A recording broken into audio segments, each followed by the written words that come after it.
السلام عليكم ورحمة الله وبركاته.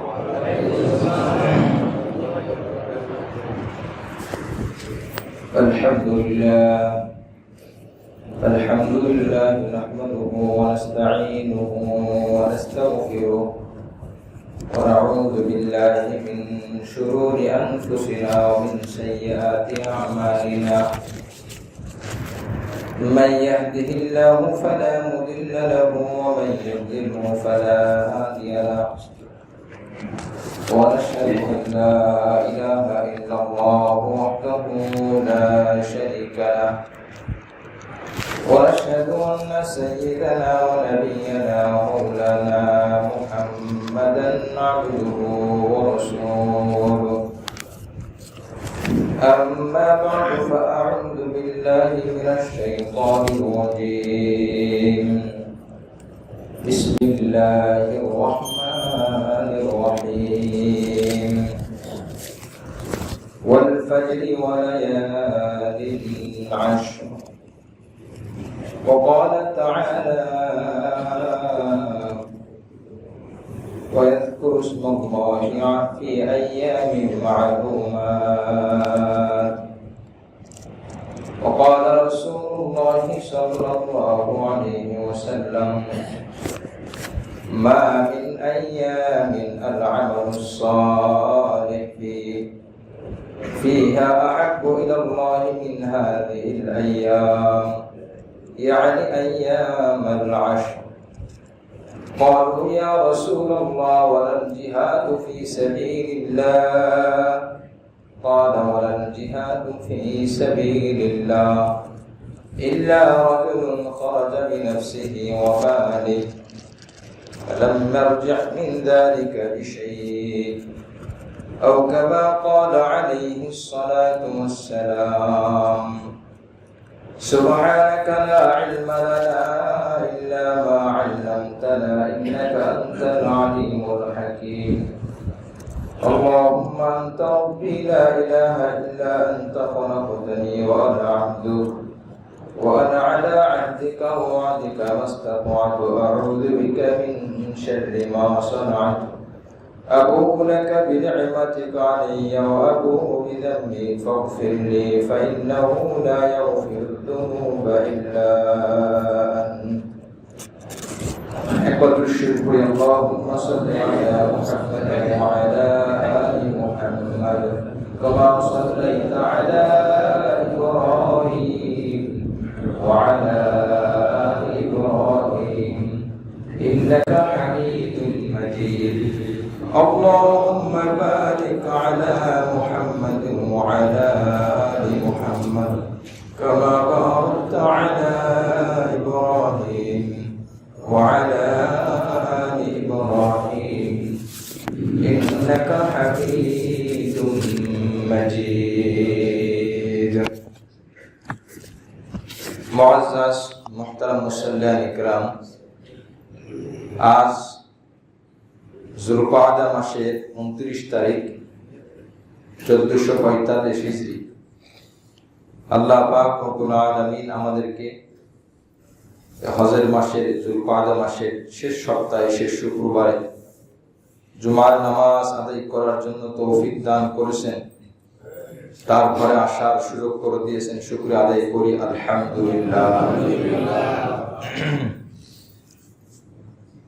কোরআনে কারীমের সূরাতুল ফজর থেকে আয়াত তেলাওয়াত করেছি। যে আয়াত গুলো এই সময়ের সাথে সম্পৃক্ত। আল্লাহ পাক রব্বুল আলামিন সূরা ফজরের শুরুতে কসম করে শপথ করে সূরা শুরু করেছেন। শুধু এই এক সূরা না, আরো অন্যান্য অনেক সূরার মধ্যে আল্লাহ পাক কসম করেছেন, শপথ করেছেন। আরবিতে বলে কসম, বাংলায় বলে শপথ। সূরা ৩ এর মধ্যে আল্লাহ পাক শপথ করেছেন ওয়াত-তিন ওয়াজ-যাইতুন। সূরা ওয়াশ-শামসি, এই সূরার মধ্যে আল্লাহ পাক কসম করেছেন। সূরা দোহার মধ্যে কসম করেছেন। বহু জায়গায় আল্লাহ পাক কসম করেছেন। আল্লাহ পাক শপথ করেন আল্লাহ পাকের কথার গুরুত্ব যেন আমরা বুঝি, এই জন্য আল্লাহ পাক শপথ করেন। আমরা কসম করি কোনো কথাকে দৃঢ়তা বোঝানোর জন্য, কোনো কথা গুরুত্ব বোঝানোর জন্য, সত্যতা প্রমাণের জন্য, যে আমাকে যেন পরিপূর্ণ বিশ্বাস করে, এই জন্য আমরা কসম করি। আর আল্লাহ পাক কসম এই জন্য করেন না যে আমি কসম না করলে বান্দা হয়তো অবিশ্বাস করবে, নাউজুবিল্লাহ। আল্লাহ পাক এমনি বললেও যেমন, কসম করলেও তেমন। তবে কসম আল্লাহ করেছেন আমাদের বিবেচনায়, আমাদের হিসাবে। আমরা যেভাবে কসম করলে বুঝি সেভাবেই আল্লাহ পাক করেছেন। যেমনি ভাবে এক এক দেশের পরিভাষা এক এক ধরনের হয়। আমাদের দেশেও কোনো এক সময় হাতের ইশারা, বুড়ো আঙুল দেখালে মানুষ বুঝতো এটাকে গালি দেওয়া হয়। সৌদিতে, মধ্যপ্রাচ্যে, আরব দেশগুলোতে বৃদ্ধ আঙুল পূজা করলে এটাকে বাহবা, গৌর ইত্যাদি ভালো কিছু সম্বোধন করে। কিন্তু আমাদের দেশেও এক সময় পর্যন্ত এটাকে গালি হিসাবে দেওয়া হতো, যে তুমি আমাকে বৃদ্ধ আঙুল দেখালে।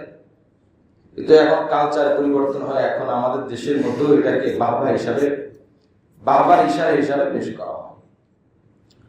তো আল্লাহ পাক রব্বুল আলামিন তার বান্দার সম্পর্কে তো অধিক অবগত। বান্দা কসম করলে যেন গুরুত্ব একটু বেশি দেয়, এই জন্য আল্লাহ পাক কসম করেছেন, শপথ করেছেন। এই কসম শপথের কিছু মাসআলাও এরকম, আল্লাহর নামে ছাড়া অন্য কোন বস্তুর নামে, কোন মাখলুকের নামে কসম করা জায়েজ নাই, হারাম। ক্ষেত্র বিশেষ, কারণ বিশেষ শিরকও হতে পারে। অনেক সময় রেওয়াজ থাকে বিভিন্ন জায়গায়, মহিলাকে বলে কসম করো সন্তানের মাথায় হাত দিয়ে, এই যে আমার সন্তানের কসম, আমার ছেলের মাথার কসম, মায়ের কসম, বাবার কসম, রসুলের কসম সাল্লাল্লাহু আলাইহি ওয়াসাল্লাম। কিতাবের মধ্যে আসে রসুল তো অনেক সম্মানিত, কিন্তু রসুলের নামে কসম করলে রসুলকে সম্মান করা হয় না, রসুলের এটা অপছন্দ করে। কারণ রসুল তো আর খালিক না, রসুল তো মাখলুক। এই জন্য কসম হবে একমাত্র আল্লাহ পাকের নামে। যদি কোনো কথা আমরা বোঝাতে যাই, মাসালা মনে রাখবো, কোনো বস্তুর নামে, কোনো জিনিসের নামে, কোনো আত্মীয় স্বজনের নামে, কারোর নামে, এমনকি কিতাবের মধ্যে আসছে, ফিকার কিতাবের মধ্যে আসছে কোরআন শরীফের নামে কসম করা যায় না। তার কারণ কোরআন তো আর আল্লাহ না। তবে কেউ কেউ বলেছেন কোরআন শরীফ ধরে যদি কেউ কসম করে, কসম বাস্তবায়ন হবে, তবে অপরাধ হবে। ঠিক হয়নি, কসম হয়ে যাবে কিন্তু অপরাধের সাথে হবে। মুআজ্জাজ হাজিরিন, এই জন্য এই সমস্ত ছোট ছোট মাসালাগুলো আমরা যখন যেখানে শুধু মনে রাখার চেষ্টা করব, একটা একটা করে শিখতে শিখতে অনেক দূর শেখা যায়। যদি আমি খেয়াল না করি, গুরুত্ব না দিই, মনে না রাখি, দেখা যাবে আমার বুঝে আসবে না। এরপর হঠাৎ প্রয়োজন হবে, আমার বিভিন্ন উপায় গ্রহণ করতে হবে, তখন সময় লাগবে। সেই সময়গুলো সবসময় থাকবে ওরা আপনার হাতে। এই জন্য মনে রাখবো মাসআলাগুলো। আর মসজিদ থেকে, মেহরাব থেকে যে মাসআলাগুলো বলা হয়, জেনে বুঝে জ্ঞান ঠিক থাকা অবস্থায় যদি কোনো মাসআলা বলা হয়, এটা আস্থা রাখতে পারেন যে শতভাগ দলিল এর পিছনে রয়েছে। এই অল্প সময়ের মধ্যে সব কথার পিছনে দলিল দিয়ে আগানো অনেক কঠিন। কসমের ব্যাপারে সূরা আন-নাহল আয়াতে আসছে। যদি এখন আমি কসমের উপরে আমি প্রস্তুতি নিয়ে আসিনি, শুধু বোঝার জন্য। যদি বলেন পুরো টাইম কসম নিয়ে কথা বলেন, পুরো টাইম কসম নিয়ে কথা বলবো। কোথায় মাকরু হবে, কোথায় হারাম হবে, কসমের কাফারা কি হবে, পুরো টাইম লেগে যাবে। শুধু কসম এই একটা শব্দ, আর ভিন্ন কোনো আলোচনার যাওয়ার কোনো প্রয়োজন নাই। কিন্তু আমাদের যেটাই আমরা জানি, আমরা ওইটা মনে রাখবো এবং আমল করার চেষ্টা করবো। আল্লাহ পাক আমাদের সকলকে তৌফিক দান করেন, আমিন। তো বলতেছিলাম, আল্লাহ পাক কসম করেছেন ওয়াল ফজর, ফজরের কসম, ফজরের সময়ের কসম। সূরা বানী ইসরাঈলের মধ্যে গালিবান 38 নম্বর আয়াতে আল্লাহ পাক বলেন, ইন্না কুরআনাল ফাজরি কানা মাশহুদা। ফজরের সময় কেন কসম করেন? খুবই গুরুত্বপূর্ণ সময়। আল্লাহ পাক বলেন, আকিমিস সালাতা লিদুলুকিশ শামসি ইলা ওয়াসাকিল লাইলি ওয়া কুরআনাল ফাজর ইন্না কুরআনাল ফাজরি কানা মাশহুদা। তোমরা নামাজ পড়ো কোন কোন সময়? আয়াতের মধ্যে সেই কথাগুলো বলা হয়েছে। এবং ফজরের সময় তোমরা কোরআন পড়তে পারো, এটা খুবই উত্তম সময়। এই টাইমটা সাক্ষী হয়, তার কারণ ফজরের সময় অর্থাৎ ফজরের নামাজের আগে এই সময় ফেরেশতারা যারা রাত্রে পাহারা দিয়েছে তারা বিদায় নেয়, আর যারা দিনে পাহারা দেবে তারা আসে। তো আসার পরে যারা রাত্রে ছিল ওই ফেরেশতাদেরকে বলে তোমরা এখন যাও। তখন দেখা যায় অনেক মানুষ কোরআন তেলাওয়াত করে। যখন সুবহে সাদিক হয়, সাহরির শেষ সময়, সাহরির শেষ সময় যার পরে আর খাবার দাবার খাওয়া যায় না, তাহাজ্জুদ নামাজ শেষ হয়ে যায়, ওই সময় থেকে নিয়ে সূর্য ওঠা পর্যন্ত কোনো নফল তো পড়া যায়। হাদিসের মধ্যে স্পষ্ট নিষেধ আসছে, বুখারী শরীফের মধ্যে, মুসলিম শরীফের মধ্যে, যে যখন হিনা তাতলু আল ফজর, যখন ফজর হয়ে যায় অর্থাৎ সুবহে সাদিক হয়, অর্থাৎ সেহরির টাইম শেষ হয়, তখন থেকে নিয়ে হিনা তুলুইশ শামস, সূর্য ওঠা পর্যন্ত, সূর্য উদয় হওয়া পর্যন্ত কোন ধরনের নফল পড়া যায় না, মাকরুহ। কোন নফল পড়া, শুধুমাত্র ফজরের 2 রাকাত সুন্নাত এবং ফজরের 2 রাকাত ফরজ নামাজ। ফরজ তো ফরজ অবশ্যই পড়া যাবে, হ্যাঁ কাজা নামাজ পড়া যাবে, কাজা তো নফল না। এগুলো হাদিসের কথা, আমরা মনে রাখার চেষ্টা করবো। মনে চাইলেও নফল নামাজ পড়লাম, হ্যাঁ আলহামদুলিল্লাহ ভালো, যত ইচ্ছা পড়া যায়। বাকি 5 থেকে 6টি নিষিদ্ধ মাকরুহ সময় আছে, এই সময়গুলো আমরা জেনে পরে পড়বো। নফল নামাজে নির্দিষ্ট কোনো রাকাত নাই যে এই কয় রাকাত, যত ইচ্ছা তত পড়া যায়, যত মিষ্টি চিনি দেবেন তত মিষ্টি হবে, কিন্তু সময়গুলো খেয়াল করতে হবে। এই সময়ের মধ্যে যেন আমার নফল নামাজ না হয়, তাহলে সওয়াবের জায়গায় গুনাহের আশঙ্কা থাকবে। এই সময় ফেরেশতারা, ওই বান্দারা এখন তো নামাজ আর পড়তে পারলো না, অনেকে মসজিদে আগে চলে আসে, আসার পরে নামাজ পড়ে এখন বসে আছে, এখন কি করবে? যদি সুযোগ থাকে কোরআন হাতে নিয়ে একটু তেলাওয়াত করা। যদি কোরআন হাতে সম্ভব না হয়, তো যে সূরাগুলো আমার মুখস্থ আছে, কোন ফজিলতের সূরা হোক, নির্দিষ্ট জায়গা থেকে তেলাওয়াত করতে থাকা। তো আল্লাহ পাক বলেন ইন্না কুরআনাল ফাজরি কানা মাশহুদা, এই ফজরের সময় যখন কোরআন তেলাওয়াত করা হয়, তো যারা রাত্রে ছিল তারা বলে ভাই একটুখানি সময় দাও, এই লোকটার তেলাওয়াত, আল্লাহর বান্দার তেলাওয়াত আমার বড় ভালো লাগতেছে, আমি তার তেলাওয়াতটা শ্রবণ করে তারপরে আমি বিদায় হব। সুবহানাল্লাহ। তো এইটা এমন একটা সময়, 2 ধরনের ফেরেশতা, দিনের ফেরেশতা এবং রাতের ফেরেশতা, 2 ধরনের ফেরেশতা ওই বান্দার কোরআন তেলাওয়াতের সাক্ষী হয় ওই সময়। এটা খুবই গুরুত্বপূর্ণ সময়। অন্যরকম আসরের নামাজের পরে নফল পড়া যায় না, যার আসরের নামাজ আদায় হয়ে যাবে তার জন্য নফল নামাজ আর নাই সূর্য ডোবার আগ পর্যন্ত, তখনও কি করবে? এই জন্য পড়ার মধ্যে এই 2 সময়ের ব্যাপারে বেশি বেশি আসে তোমরা তাসবিহ পাঠ করো, তোমরা সুবহানাল্লাহ পড়ো, আলহামদুলিল্লাহ পড়ো। সূর্য ওঠার সময়, সূর্য ওঠার আগে, সূর্য ডোবার আগে, সূর্য ডোবার আগে আসরের পরে, সূর্য ওঠার আগে ফজরের সময়। এই 2 টাইম ফাসাব্বিহ বিহামদি রাব্বিকা ক্বাবলা তুলুইশ শামস ওয়া ক্বাবলাল গুরুব, সূর্য ওঠার সময়, সূর্য ডোবার সময় আল্লাহর নামে তোমরা তাসবিহ পাঠ করো, সুবহানাল্লাহ পড়ো, আলহামদুলিল্লাহ পড়ো, আল্লাহু আকবার পড়ো, সময় নষ্ট করো না। আমরা যারা মসজিদে থাকি অনেক সময় আমরা সময় নষ্ট করব না, দ্বীনের কথা ছাড়া অপ্রয়োজনীয় কোনো কথা একদমই বলবো না। আসরের পর খুবই গুরুত্বপূর্ণ সময়, হাদিসের মধ্যে আসছে সূর্য ডোবার আগে দোয়া কবুল হয়, আসরের পরে দোয়া কবুল হয়। কেন আমি কথা বলে আমার সময়টা আমি নষ্ট করব? বাইরে যখন আমরা থাকি তখন তো বাইরের কাজে ব্যস্ত থাকি, যত সময় মসজিদে থাকবো অত সময় আমরা ওই সময়টা খুব গনিমত। এই জন্য মসজিদে ঢোকার যে 5টা সুন্নাত আছে তার মধ্যে একটা সুন্নাত হলো মসজিদে যখন ঢুকবো তো নফল ইতিকাফে নিতে ঢুকবো। নফল ইতিকাফ মানে কি? যে এর মধ্যে আমি অপ্রয়োজনীয় কোনো কথা, অনর্থক কোনো কথা, বাহিরের কোনো বিষয় আমি বলবো না। আমি বলতে ধর্মীয় কথা না হলে আমি চুপ থেকে তাসবিহ পাঠ করবো, নিয়ে মনে মনে তাসবিহ পাঠ করবো। আল্লাহ পাক রব্বুল আলামিন আমাদের সময়ের মূল্য দেওয়ার তৌফিক দান করেন, আমিন। সময়টা যেন কাজে লাগাতে পারে। সূরা আসর সময়ের সূরা, আপনি আসরের অর্থ তালাশ করেন, সময়ের সূরা। আল্লাহ পাক ওয়াল আসরি, আমি আল্লাহ সময়ের কসম করতেছি, অর্থাৎ সময়টা খুবই দামি। আর আসর দ্বারা আসরের উদ্দেশ্য তো দেখেন, এই সূরা আসর নামেও সূরা আছে, ফজর নামেও সূরা আছে, জোহর নামে কোনো সূরা নাই, মাগরিব নামে সূরা নাই, ঈশা নামে সূরা নাই। জোরে বলে সুবহানাল্লাহ। কত গুরুত্বপূর্ণ সময়, 2টাই 30 নম্বর পারা। সূরাতুল আসর আসরের সময়, সূরাতুল ফজর ফজরের সময়, ফজরের কসম। আর ফজর সকাল বেলায় সূর্য ওঠার আগে, আর আসর সূর্য ডোবার আগে, গুরুত্বপূর্ণ সময়। মুআজ্জাজ হাজিরিন, এই জন্য কোরআন তেলাওয়াত করা। আল্লাহ পাক ফজরের কসম করে বলেন ওয়ালায়ালিন আশর, 2 নম্বর আয়াত, 10 রাতের আমি আল্লাহ কসম করতেছি, 10 রাতের কসম। এখন এই 10 রাত কোন 10 রাত? কোরআনের মধ্যে নাই। প্রখ্যাত মুফাসসির আব্দুল্লাহ ইবনে আব্বাস রাদিয়াল্লাহু তাআলা আনহু উনি বলেন, এই 10 রাত দ্বারা উদ্দেশ্য হলো জিলহজ মাসের 1 তারিখ থেকে নিয়ে 10 তারিখ পর্যন্ত। সুবহানাল্লাহ। এই 10 দিন 10 রাত, এই 10 দিন আল্লাহর কাছে খুবই দামি। এজন্য হযরত ইমাম ইবনে হাজার আল আসকালানি রাহমাতুল্লাহ আলাইহি বুখারী শরীফের ব্যাখ্যা গ্রন্থ ফাথুল বারী লিখেছেন আরবিতে। আরব বিশ্বে আরব উলামা ইকরাম তার প্রত্যেকটা ব্যাখ্যাকে গ্রহণ করার চেষ্টা করেন। অনেক বড় আলেম উনি বলছেন যে উনি ওনার কথা ফাথুল বারী 2 নম্বর খণ্ড 534 পৃষ্ঠায়, ওয়াল্লাযী ইয়াযহার আন্না আস-সাবাব في امتياز عشر ذي الحجة لمكان استماع العبادة استماع أمهات العبادة فيه.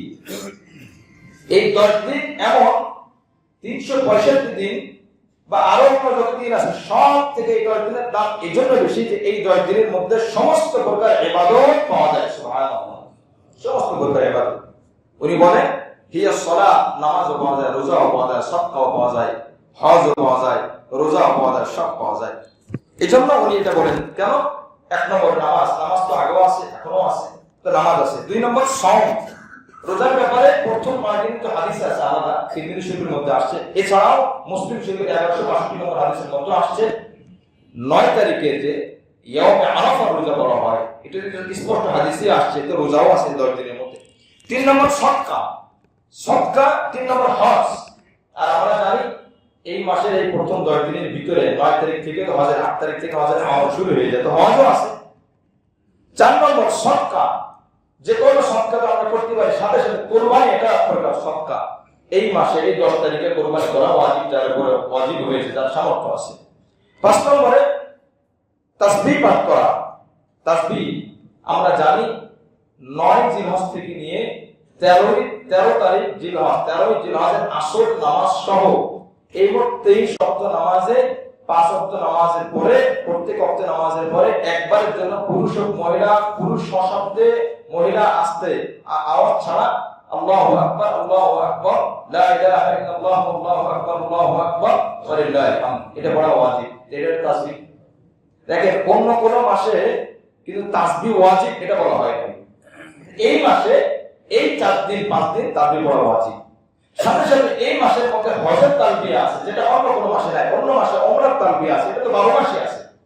কিন্তু হজের তালবিয়ার বৈশিষ্ট্য, ওমরার তালবিয়ার বৈশিষ্ট্য তো এক না। লাব্বাইক আল্লাহুম্মা লাব্বাইক, লাব্বাইক লা শারীকা লাক, লাব্বাইক ইন্নাল হামদা ওয়ান নি'মাতা লাক ওয়াল মুলক লা শারীকা লাক। এই তালবিয়াটা এই 10 দিনের মধ্যে হয়। এই যে উনি বলেন এই 10 দিন সবথেকে দামি। এখন একটা প্রশ্ন এসে যায়, যে প্রশ্ন ইমাম ওয়ান করেছে যে আল্লাহ রাসূল যে হাদিসের মধ্যে বলছেন রমজান মাসের শেষ 10 দিন আল্লাহর কাছে অনেক দামি, তাহলে ওই 10 দিন কি হবে, এই 10 দিন কি হবে? আরবের বড় আলেম শাইখুল ইসলাম ইবনে তাইমিয়া রাহমাতুল্লাহ আলাইহি ওনার যে কিতাব আছে মাজমুউল ফাতাওয়া, ফতোয়ার কিতাব, এই কিতাবের মধ্যে 25 নম্বর খণ্ডে 154 নম্বর পৃষ্ঠা, এই কিতাবের মধ্যে উনি জবাব দিয়েছেন দিন হিসাবে, দিন মানে আলো, সূর্য ওঠা থেকে ডোবা পর্যন্ত দিন, এই দিন দিবস দিন হিসাবে এই জিলহজ মাসের প্রথম 10 দিন সবথেকে দামি, আর রাত হিসাবে রমজান মাসের শেষ 10 দিন সবথেকে দামি। জোরে বলে সুবহানাল্লাহ। এই ব্যাখ্যাটা আমরা হয়তোবা সবাই শুনছি কিনা আমার জানা নাই। তো ওই 10 দিনের দাম, এই 10 দিনের দামে ব্যাখ্যাটা কি হবে? উনি একা না, আরো অনেক বড় ইমাম ইবনে রাজব হাম্বলি রাহমাতুল্লাহ আলাইহি ওনার হাদিসের কিতাব আছে লাতাওয়াইফুল মাআরিফ, এটা হাদিসের কিতাব, বিশুদ্ধ হাদিসের কিতাব, উনি এই কথাটাই বলেছেন দিন হিসাবে, দিবস হিসাবে এই 10 দিন দামি। কেন? এই 10 দিনের মধ্যে হজ আছে, এই 10 দিনের মধ্যে কুরবানি আছে, এই জন্য দিন হিসাবে দামি, রাত হিসাবে না। আর রমজানের শেষ দশক রাত হিসাবে দামি কেন? রমজানের শেষ দশকের রাত্রে শবে কদর আছে। সুবহানাল্লাহ। রমজানে আবার হজ নাই, রমজানে কুরবানি নাই, এই জন্য রমজানে দিনের থেকে রাতের দাম বেশি। আবার এই 10 দিনে আপনার শবে কদর নাই, এই জন্য এই 10 দিনে দিনের বেলার দাম বেশি। তার দুইটার ফজিলত আমরা পেয়ে গেলাম। মুআজ্জাজ হাজিরিন, এই জন্য আমরা এই সময়টাকে খুব মূল্য দেওয়ার চেষ্টা করব।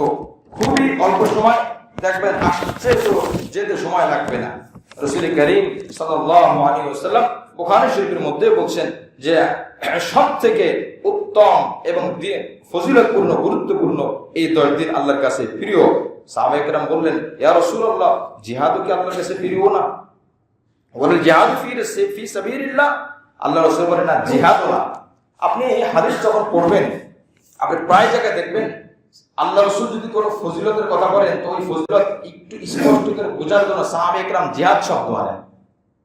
তার কারণ কি, জিহাদ তো সর্বোচ্চ, সবকিছু বিলীন করা, জান দিয়ে দাও, এর থেকে ফজিলত আর কি হতে পারে? আমি যে আল্লাহর জন্য নামাজ পড়লাম, সিজদা দিলাম, আমি ওই আল্লাহর জন্য আমার জানটা দিয়ে দিলাম, তো অবশ্যই জান দেওয়া তো আল্লাহর কাছে সব থেকে দামি। আর আল্লাহ রাসূল জিহাদের এত ফজিলত শুনিয়েছেন, সাহাবায়ে কেরামের জিহাদটা একটা মানদণ্ড হয়ে গেছে কোন আমল বোঝার জন্য যে ফজিলতটা কি পরিমাণে, এটা বোঝার জন্য জিহাদ দিয়ে তারা তুলনা করতেন। যখন আল্লাহ রাসূল বলছেন অনেক দামি, তখন সাহাবায়ে কেরাম বলেন ইয়া রাসূলুল্লাহ ওয়ালাল জিহাদু ফি সাবিলিল্লাহ, জিহাদ কি আল্লাহর রাস্তায় জিহাদ করাও কি এত দামি না? আল্লাহ রাসূল বলেন না, ওয়ালাল জিহাদু ফি সাবিলিল্লাহ, জিহাদও এত দামি না। হ্যাঁ, তবে ওই জিহাদ যে জিহাদে সে তার সম্পদ নিয়ে মাল নিয়ে চলে গেছে আল্লাহর রাস্তায়, সঠিক জিহাদ সন্ত্রাস নামক জিহাদ না, ওই জিহাদে চলে গেছে, এরপরে সে ফিরে আসছে শহীদ অবস্থায়, তার মাল গেছে, তার জান আল্লাহর দরবারে কবুল হয়ে গেছে, সুবহানাল্লাহ, সে তো অবশ্যই দামি। আর এই ব্যক্তি ছাড়া এই 10 দিন এর থেকেও দামি, সুবহানাল্লাহ। বুখারী শরীফের মধ্যে এই কথাটি আসছে, আবু দাউদ শরীফের মধ্যে আসছে 969 নম্বর হাদিস। মুআজ্জাজ হাজিরিন, এই জন্য আমরা এই 10 দিনে খুবই বেশি আমল করার চেষ্টা করব। আল্লাহ রাসূল সাল্লাল্লাহু আলাইহি ওয়াসাল্লাম এই 10 দিনের গুরুত্ব আমাদেরকে বুঝিয়েছেন। মুসনাদে আহমদের হাদিস 5446 নম্বর হাদিস। আমরা কি আমল করব? এই হাদিসের মধ্যে আল্লাহ রাসূল 3টি আমলের কথা বলছেন।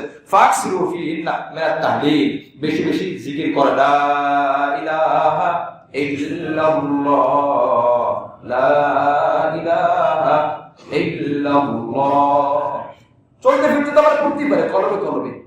দেখেন, আপনি আপনার অভিজ্ঞতা থেকে আপনি বলবেন, আপনার কাছে আমার প্রস্তাব থাকবে, আপনি নিরিবিলি একাকী চোখ বন্ধ করে দুনিয়ার সমস্ত টেনশন মুক্ত হয়ে, লোকালয় না নিরালয় হয়ে, আপনি একাকী চোখ বন্ধ করে কবরকে চিন্তা করে, আল্লাহকে চিন্তা করে জিকির এভাবে করবেন ধীরে ধীরে, লা ইলাহা ইল্লাল্লাহ, লা ইলাহা ইল্লাল্লাহ। মনের সুর দিয়ে, মনের কাকুতি মিলিত অবস্থায় আল্লাহর কাছে চাও, সারাদিন তো এমনি করবে লা ইলাহা ইল্লাল্লাহ, লা ইলাহা, এটা তো আছেই ফজিলত। হাদিসের মধ্যে আছে, যদি কেউ একবার মান ক্বালা লা ইলাহা ইল্লাল্লাহ মুমিনান বিকলবিহি দাখালাল জান্নাহ, যে ব্যক্তি ঈমানের সাথে, ইয়াকিনের সাথে, শিরক মুক্ত অবস্থায় সম্পূর্ণ 16 আনা শতভাগ ঈমানের উপরে থেকে যদি কেউ একবার পড়ে লা ইলাহা ইল্লাল্লাহ, আল্লাহ পাক তার শিরকি গুনাহ, তার কবিরা গুনাহ সবগুলো maaf করে নিষ্পাপ বান্দা হিসেবে কবুল করবেন, সুবহানাল্লাহ। একবার যদি কবুল হয়ে যায়, হাজারবার লাগবে না, ওই একবারের মতো হইতে হবে যেভাবে রাসূল বলছেন। এজন্য তাহলিল, বেশি বেশি তাসবিহ, জিকির করা, লা ইলাহা ইল্লাল্লাহ, এটা তাহলিল বলে। ওয়া তাকবীর করা, আল্লাহু আকবার, আল্লাহু আকবার, আল্লাহু আকবার, আল্লাহু আকবার। আর সময় পাই না, অন্তত ফজরের নামাজের পরে বা আগে, আসরের নামাজের পরে, যতটুকু পারি আমরা এই মাসে একটু বেশি করার চেষ্টা করব। ওয়া তাহমিদ, আলহামদুলিল্লাহ, আলহামদুলিল্লাহ। আরেক হাদিস আছে মুআজ্জামুল কাবীর লিত-তাবরানী, ওই হাদিসের মধ্যে আসছে 11116 নম্বর হাদিস, ওখানে আরেকটা শব্দ আসছে ওয়া তাসবিহ, সুবহানাল্লাহ। তার মানে আমি 4টা হাদিসই 4টা আমল পেয়ে গেলাম, সুবহানাল্লাহ পেলাম, আলহামদুলিল্লাহ পেলাম, আল্লাহু আকবার পেলাম, লা ইলাহা ইল্লাল্লাহ পেলাম। এই হলো আমল। মুআজ্জাজ হাজিরিন, এখন আমি শুধু শিরোনামের আমলগুলো বলে যাই, যাতে করে আমরা মনে রাখার চেষ্টা করতে পারি বা মনে রাখতে পারি। কি আমল? 1 নম্বর আমল, আমরা এই হজের মাস যেহেতু এবং গুরুত্বপূর্ণ মাস, এই মাসে আমরা জিকির বেশি করব, যেটা এই মাত্র আমরা জানলাম, শুনলাম। জিকির যেন বেশি আমাদের দ্বারা হয়, আল্লাহ পাক তৌফিক দান করেন, আমিন। 2 নম্বর আমল কি করতে পারি? যেহেতু এই দিনগুলো সব থেকে দামি, আচ্ছা রমজানের দিন দামি, রাত দামি, এই জন্য তার আমলের দামও তো আমাদের কাছে বেশি। কি বলেন, কথা ঠিক কিনা? দিন দামি, তার আমলও তো দামি। এই দিন যেহেতু দামি, তো এর আমলও তো দামি হবে, এটা বোঝা যায়। 2 নম্বর আমল আমরা করতে পারি, যত ধরনের নেক আমল আছে, আমরা যা করি সারা দিন রাত, সারা বছর, এই মাসে একটু বেশি করার চেষ্টা করি। আমি দান করি, এই মাসে একটু বেশি করি। আমি অন্য মাসে নফল নামাজ পড়ি, এই মাসে একটু বেশি করি। আমি অন্য মাসে নফল রোজা রাখি, এই মাসে একটু বেশি করি। আমার সাধ্যমতো অন্য মাসে আমি করি না, তো এই মাসে একটু একটা হলো করার চেষ্টা করি।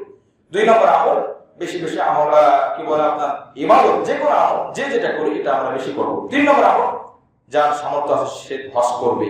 যারা চলে গেছেন তারা তো যাচ্ছেন, এখনো যারা যান নাই তারা যাচ্ছেন, ভবিষ্যতে যারা যাবেন তারাও এই সময়ের মধ্যে হজ করবেন। তো বোঝা গেল এই হজটা এই সময়ের মধ্যেই করা। 3 নম্বর আমল। 4 নম্বর আমল, সামর্থ্য থাকলে কোরবানি করা। সূরা কাউসার আয়াত নম্বর 2, ওয়ানহার ফাসাল্লি লিরাব্বিকা ওয়ানহার। এই সূরা আমাদের সকলের মুখস্থ। ফাসাল্লি লিরাব্বিকা, তুমি তোমার রবের জন্য নামাজ আদায় করো। ওয়ানহার, এবং নহর করো, কুরবানি করো।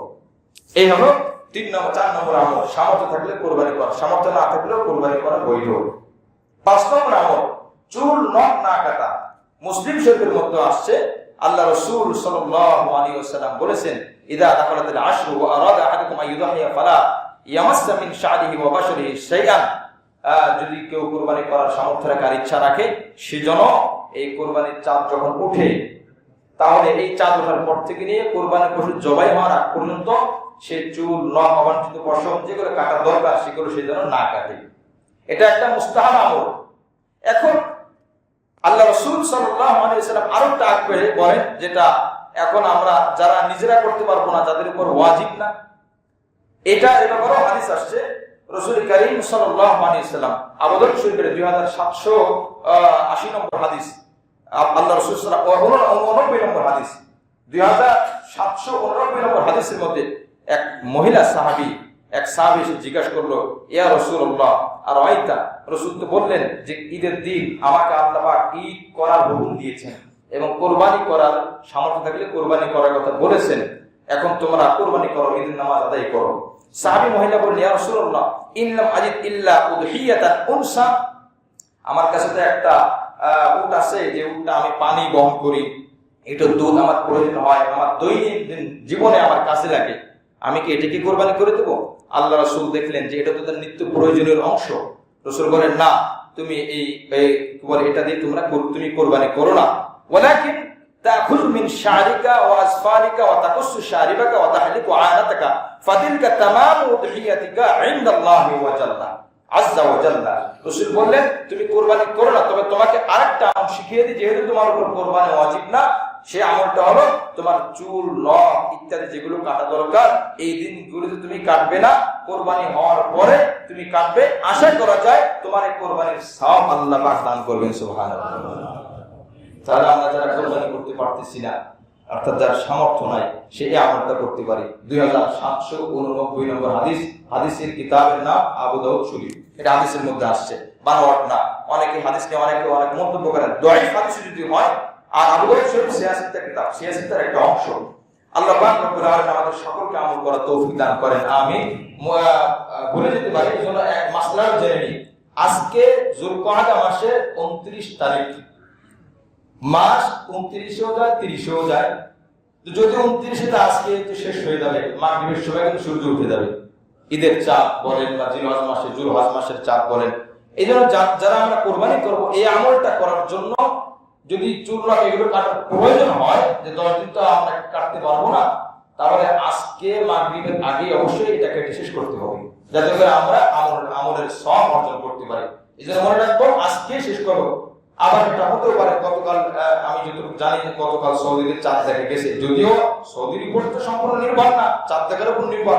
তারপরে যেটা হয়ে আসে, যেটা সৌদি যেহেতু চাঁদ দেখা গেছে, তো বোঝা গেল সৌদি আজকে তাদের 1 তারিখ, তো 29 মার্চ গেছে। আমাদের 29 মার্চ তার সম্ভাবনাই বেশি, 100-99 এই জন্য বাসায় বাড়িতে মহিলাদেরকেও বলে দিব, যাদের উপর কোরবানি ওয়াজিব আছে বা যারা কোরবানি করতে পারবে না, হাদিসের মধ্যে আসছে এটা বাচ্চাদেরকেও যদি সম্ভব হয়, তাদের চুল নখ এই সময়ের মধ্যে কেটে নেওয়া, বাকি 10 দিন ধরে কাটা না লাগে, এই আমলগুলো আমরা করতে পারি। হ্যাঁ, এরপরে দ্বিতীয় গুরুত্বপূর্ণ যে বিষয়, কেউ হঠাৎ কাটতে পারলো না, ভুলে গেল বা কাটা সম্ভব হয়নি, এখন জিলহজ মাসটা অন্তর্ভুক্ত হয়েছে, প্রবেশ করছে, এখন তার চুল নখ বড় হয়ে গেছে, এখন ওই আমল করার জন্য নখ তিনি রেখে দিয়েছেন।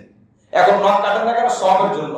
এখানে একটা মাসআলা হলো, যদি কোনো মুস্তাহাব আমল করতে গিয়ে আমার ফরজের ত্রুটি দেখা যায়, তখন কেটে ফেলাই ভালো। মনে রাখা দরকার, এটা ওয়াজিব আমল না। মনে রাখা দরকার, এটা ওয়াজিব আমল না, এটা মুস্তাহাব আমল। রাসূল কারীম সুন্নাত আমল। রাসূল কারীম সাল্লাল্লাহু আলাইহি ওয়াসাল্লাম বলেছেন, নখ বড় থাকার কারণে ভিতরে অনেক সময় ময়লা থাকতে পারে। ময়লা থাকা অবস্থায় আমি যখন ওযু করব, আমার নখের ভিতরে পানি ঢুকবে না। পানি না ঢুকলে, এক চুল পরিমাণ শুকনা থাকলে আমার কি ওযুর ফরজ আদায় হবে?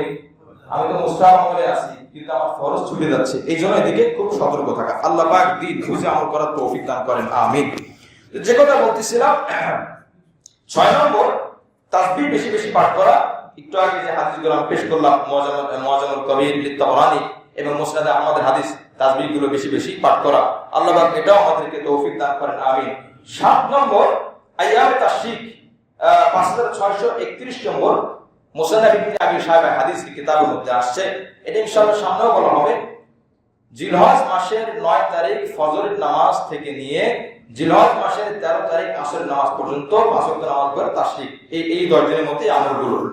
8 নম্বর রোজা রাখা, তিরমিজি শরীফের মধ্যে আসছে যদি কেউ রোজা রাখে এই দিনগুলোর মধ্যে, আল্লাহ রাসূল সাল্লাল্লাহু আলাইহি ওয়াসাল্লাম বলেন, তিরমিজি শরীফের মধ্যে আসছে, যদি হাদিসটা দাঈফ বাকি আমল করা, দাঈফ হাদিস আমলের ক্ষেত্রে গ্রহণযোগ্য, একটা রোজা রাখা 1 বছর রোজা রাখার সওয়াব, সুবহানাল্লাহ, এই 9 দিন। আর রাত্রে ইবাদত করা, তাআদিলু কিয়াম কুল্লি লাইলাতিন তাআদিলু কিয়াম কুল্লি লাইলাতিল কদর, কেমন যেন সে কদরের রাতে দাঁড়িয়ে থাকলো, সুবহানাল্লাহ, কেমন যেন সে কদরের রাতে দাঁড়িয়ে থাকলো, এই তিরমিজি শরীফের হাদিস।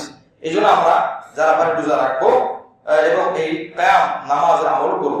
9 নম্বর, বিশেষ করে যদি 1 থেকে 8 তারিখ পর্যন্ত নাও রাখতে পারি, তাহলে 9 তারিখে যেটাকে সিয়াম ইয়াউমে আরাফা বলা হয়, সিয়াম ইয়াউমে আরাফার উদ্দেশ্য 9 তারিখ রোজা, আমরা সেই রোজা রাখবো। আল্লাহ রাসূল সাল্লাল্লাহু আলাইহি ওয়াসাল্লাম বলেন, যদি কোনো ব্যক্তি হাদিসের মধ্যে মুসলিম শরীফের 1162 নম্বর হাদিস, যদি কেউ 9 তারিখ রোজা রাখে 1 বছর আগের গোনা 1 বছরের পরের গোনা আল্লাহ পাক মাফ করে দিবেন, সুবহানাল্লাহ। আর মুহররম মাসের যে 10 তারিখ, এই হাদিসের শেষ অংশ আসছে 1 বছর আগের গোনা মাফ করে দিবেন, সুবহানাল্লাহ। আর এই ইয়াউমে আরাফা রোজা 1 বছর আগে এবং 1 বছর পরে, আল্লাহ পাক আমাদের আমল করার তৌফিক দান করেন। 10 নম্বর, ঈদের দিন সুন্নাত যেগুলো আছে এগুলো সামনে ইনশাআল্লাহ বলা হবে, এই আমলগুলো করা। 11 নম্বর, পাপ কাজ যতগুলো আছে এগুলো ছেড়ে দেওয়ার চেষ্টা করা। এই 11টি আমল আমরা জানলাম। আমি আবার বলছি, 1 নম্বর জিকির বেশি বেশি করা, যে কোনো জিকির। 2 নম্বর, যত ধরনের আমল আছে বেশি বেশি করা। 3 নম্বর, হজ যার উপর ফরজ বা হজের আমল এই 10 দিনের মধ্যে। 4 নম্বর, সামর্থ্য থাকলে কোরবানি করা, সামর্থ্য না থাকলেও কোরবানি করা, সহিহ সওয়াব পাওয়া যাবে। 5 নম্বর, চুল না কাটা, এটা মুস্তাহাব এই 10 দিনের মধ্যে। 6 নম্বর, তাসবিহ বেশি বেশি পাঠ করা। 7 নম্বর, 9 তারিখের যে তাশরিক আছে প্রত্যেক নামাজের পরে ওই আমলগুলো করা। 8 নম্বর, রোজা রাখা। 9 নম্বর, বিশেষ করে 9 তারিখে রোজা রাখা। 10 নম্বর, ঈদের দিনের সুন্নাত আমলগুলো জেনে আমল করা। 11 নম্বর, যে গুনাহগুলো আছে, আমরা যে গুনাহগ্রস্ত, এই গুনাহগুলো যেন না করি সেদিকে যত্নবান হওয়ার চেষ্টা করা, আল্লাহর কাছে সাহায্য চাওয়া। আল্লাহ পাক আমাকে, আমাদের সকলকে এই আমলগুলো গ্রহণ করা, অর্জন করার, সাধ্য মোতাবেক করার তৌফিক দান করেন, আমিন। মুআজ্জাজ হাজিরিন, সময় যদি খুবই অল্প, আজকে মাস শেষের 10 দিন আছে, কুরবানি কিছু মাসআলাও আমাদের জানা দরকার। ইনশাআল্লাহ আগামী শুক্রবারে এই মাসআলার উপরে আলোচনা করা হবে। আমরা বিশেষ করে গত সপ্তাহে যে বিষয়ের উপরে আলোচনা শুনতেছিলাম, যে কিছু আমল আছে যে আমলের দ্বারা হজের সওয়াব হয়, ওখানে 2টা বিষয় ছুটে গিয়েছিল। তার মধ্যে 9 নম্বর এবং 10 নম্বর যে বিষয়টি ছিল খুবই গুরুত্বপূর্ণ। যদি কেউ আপনার মজলিসে, ধর্মীয় মজলিসে অংশগ্রহণ করে, তো তার আমল নামায় আল্লাহ পাক হজের সওয়াব দান করেন, সুবহানাল্লাহ। রাহুল হাকিম এই কিতাবের মধ্যে আসছে, মান যাহাবা ফি আউয়ালিন নাহারি ইলাল মসজিদ লা ইরিদু ইল্লা ইয়াতাআল্লামা খায়রান আও ইউআল্লিমা খায়রান লিন-নাস কানা লাহু মিসলু আজরি মান ইতামারা উমরাতান কামিলাতান বিওয়াজিবাতিহা ওয়া সুনানিহা। যে ব্যক্তি মসজিদে আসলো দ্বীন শিখার জন্য বা দ্বীন শিখানোর জন্য, সে কেমন যেন একটা উমরার সওয়াব তার আমলনামায় গ্রহণ করলো। 10 নম্বর যে আমলটা খুবই গুরুত্বপূর্ণ, এই আমলের মধ্যে অনেক প্রশ্নের জবাব রয়ে গেছে, যেটা মহিলাদের ক্ষেত্রে। লম্বা হাদিস, আমি খুব শর্টকাটে বলতেছি। এক মহিলা নবী আলাইহিস সালামের কাছে আসলেন। নবী আলাইহিস সালামের কাছে আসার পরে মুস্তাদরাক হাকিম আস-সহিহান কিতাবের মধ্যে আসছে, ওই মহিলা এসে বলল, ইয়া রাসূলুল্লাহ, আম্মা ইন্নাহু মা মিন ইমরাতিন কানাতিন ফি শারকিন ওয়ালা গারবিন সামি'তু বিমাখরাজি হাদা। এই হাদিসের মধ্যে আসছে, আল্লাহ রাসূল সাল্লাল্লাহু আলাইহি ওয়াসাল্লাম এর কাছে এসে বলেন, ইয়া রাসূলুল্লাহ, ইন্না মা'শারান নিসা, আমরা তো মহিলা জাতি, মাহসুরাতুন মাহসুরাতুন মাহসুরাতুন কওয়াইদু বুয়ুতিকুম, আমাদের সবসময় ঘরের মধ্যেই রাখা হয়, তা আমরা তো বাইরে আমল করতে পারি না। খুবই গুরুত্বপূর্ণ একটা হাদিস। এই হাদিসটা আমরা মনে রাখার চেষ্টা করব। মা বোনদের হতাশার কোনো কারণ নাই। যে আল্লাহ রাসূল বলছেন মসজিদে পুরুষদের আসার উৎসাহ দিয়েছেন, সে আল্লাহ রাসূল মসজিদে মদিনা এবং মক্কাতে সাহাবায়ে কেরামের যুগে নবীর পিছনে নামাজ পড়তেন। মদিনার মক্কার সে ফজিলত আর সে গুণ তো অন্য কোনো মসজিদে হবে না। তবে রাসূলের হাদিস এটাও আছে, মহিলাদের নামাজের জায়গা, উত্তম জায়গাটা ঘরে। এখন তারা কি ফজিলত থেকে বঞ্চিত হবে? তো ওই মহিলা এসে বলল, ইয়া রাসূলুল্লাহ, আমাদের তো ঘরের খুঁটি বানিয়ে রাখা হয়েছে, অমুক দাস শাহওয়াতিকুম, পুরুষদের কাজের জন্য, ওয়াইন্নাকুম মা'আশিরুর রিজাল ফুদ্দিলতুম আলাইনা বিল জুমআ, আর পুরুষদেরকে ফজিলত দেওয়া হয়েছে, সওয়াব দেওয়া হয়েছে। আমরা শুনতেছি তো ভাই হাদিসটা, এই হাদিসের মধ্যে অনেক প্রশ্নের জবাব রয়ে গেছে, এই জন্য আমি হাদিসটি লম্বা সময় নিয়ে বলতেছি। আল্লাহ রাসূল বলেন, ওই সাহাবী মহিলা বলতেছে, ফুদ্দিলতুম আলাইনা বিল জুমআ, মহিলারা জুমায় যায়, আমরা জুমার নামাজ পড়তে পারি না। ওয়াল জামাআতে, জামাতে যায়, 5 ওয়াক্ত নামাজ পড়া আমরা তো পারি না।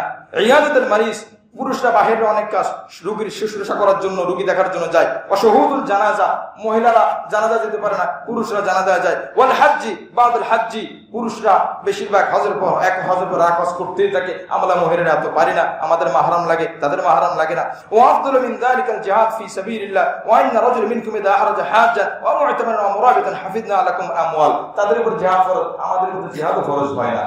এখন তাদের সাথে যদি জিহাদে যায়ও, তাদের মাল সম্পদ হেফাজতের জন্য আমাদেরকে রাখা হয়, এটা কেমন কথা? রাসূল করিম সাল্লাল্লাহু আলাইহি ওয়াসাল্লাম এই কথা যখন শুনলেন অবাক হয়ে গেলেন, কি কেমন আগ্রহ দেখেন। তখন রাসূল বলেন, ইয়া রাসূলুল্লাহ, ফালতামাতান নবী সাল্লাল্লাহু আলাইহি ওয়াসাল্লাম ইলা আসহাবিহি বিওয়াজহি কুল্লি, রাসূলের কথা শোনার পরে সাহাবীদের দিকে পুরো চেহারা নিয়ে তাকালেন। তাকানোর পরে সুম্মা ক্বালা হাল সামি'তুম মাকালাতি ইমরাতান, তোমরা কি শুনলে এক মহিলা কি বলল? সাহাবায়ে কেরাম বলছেন, জি ইয়া রাসূলুল্লাহ, আমরা তো শুনলাম। এরকম সুন্দর কথা তো কোনো মহিলা আমাকে বলতে পারে নাই। ফাকালু ইয়া রাসূলুল্লাহ মা যানান্না আন্না ইমরাতান তাহদি ইলা মিথলি যালিকা, আমাদের তো ধারণাই ছিল না। ফালতাফাতা নবী সাল্লাল্লাহু আলাইহি ওয়াসাল্লাম ইলাইহা, তখন নবী আলাইহিস সালাম ওই মহিলার দিকে তাকালেন। সুম্মা ক্বালা লাহা, ওই মহিলাকে বললেন, এই যে প্রশ্নের উত্তর, জুমা পড়ে না, জানাজা করে না, কিছুই করে না। সুম্মা ক্বালা, এরপরে রাসূল কারীম সাল্লাল্লাহু আলাইহি ওয়াসাল্লাম বললেন, ইনসারফি আইয়াতুহাল মারআ, যাও তুমি বাড়িতে চলে যাও। শোনো, কি শুনে যাবা? ওয়া আ'লিমি মান খালফাকি মিনান নিসা, এবং তুমি সকল মহিলাদেরকে জানিয়ে দাও, আন্না হুসনা তাবাউল ইহদা কুন্না লিজাওজিহা ওয়া তালাবিহা মারদাতাহা ওয়া ইত্তিবাইহা মুওয়াফাকাতাহু তা'দিলু যালিকা কুল্লি, কোন মহিলা যদি তার স্বামীর খেদমত উত্তম ভাবে করে, তার স্বামীর সন্তুষ্টি আদায় করে, তার স্বামীর আনুগত্য হয়, আল্লাহ রাসূল বলেন, তা'দিলু যালিকা কুল্লি, যতগুলো আমলের কথা তুমি বললে পুরুষরা করতে পারে, আমরা মহিলারা করতে পারি না, আমি রাসূল বলে দিলাম, স্বামীকে সন্তুষ্ট করো, সমস্ত আমলের সব তোমার আমলের মধ্যে দেওয়া। জোরে বলি সুবহানাল্লাহ। কি বলেন? এই প্রশ্ন আমাদের অনেকেরই আছে। আল্লাহ রাসূল বলে দিলেন, রাসূল বললেন, দেখেন এরপরে মহিলা কি করলো? ফাত বারাতিল মারআতু ওয়া হিয়া তুহাল্লিলু ওয়া তুকাব্বিরু ইস্তিগফারান, তখন ওই মহিলা যখন বাড়িতে যাচ্ছে, তুহাল্লিলু লা ইলাহা ইল্লাল্লাহ, লা, খুশিতে আত্মহারা, সে তাকবীর বলতে বলতে জিকির করতে করতে নিজের মধ্যে একটা গর্ব ভরা মন নিয়ে সে রওনা দিয়েছে, যাক আমার একটা সমাধান পেয়ে গেলাম। এই জন্য মহিলারা যদি আসতে নাও পারে, তারা সব পায় কি পায় না বলেন? যদি এই কথাটা মানে, আর যদি না মানে, তাহলে আসলেও বিশেষ করে লাভ নাই। সহিহ জামির কিতাবের মধ্যে আসছে, এক মহিলা এসে বলতেছে, ইয়া রাসূলুল্লাহ, আমি অনেক আমল করি কিন্তু আমলের মজা পাই না, স্বাদ পাই না। সহিহ জামির নাসিরউদ্দিন আলবানী সাহেবের লেখা, সৌদি আরবের পড়াতেন আলেম। তো রাসূল কারীম সাল্লাল্লাহু আলাইহি ওয়াসাল্লাম বলতেছেন যে তুমি আগে মজা পাইতা, ইবাদতে স্বাদ পাইতা, বিবাহ আগে বলে হ্যাঁ বিবাহ আগে পাইতা।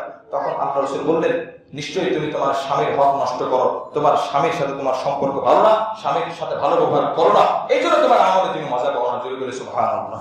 ওই মহিলা আমল শুরু করে দিল রাসূলের কথা মানার পরে, তখন বলে, ইয়া রাসূল, আমি এখন আবার সেই আমার নামাজ, আমার ইবাদতের মধ্যে স্বাদ পাইতেছি। সুবহানাল্লাহ।